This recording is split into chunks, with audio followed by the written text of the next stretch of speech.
Recent டேஸில் பார்த்தீங்கன்னா இந்த பாயில்ட் எக் ஆம்லேட் வந்து ரொம்ப ட்ரெண்டிங்காக போயிட்டுருக்கு. ஷார்ட்ஸ்லேயா இருக்கட்டும், ரீல்ஸ்லேயா இருக்கட்டும், எல்லாருமே இதை தான் ட்ரை அவுட் பண்ணி போட்டுட்ருக்காங்க.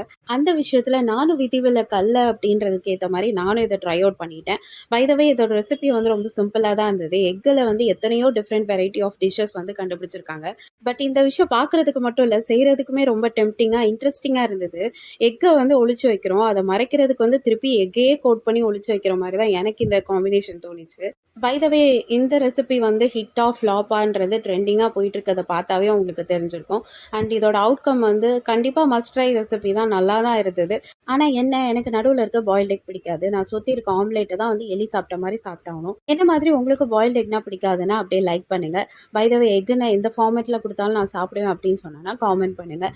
இந்த ரெசிபி வீடியோ வந்து ஜஸ்ட் லைக் தட் ஃபர்ஸ்ட் அட்டம்ப்ட்லலாம் சக்ஸஸ் ஆகாது. இதுக்கு நிறைய ட்ரிக்ஸ் அண்ட் ஹேக்ஸ் இருக்குது.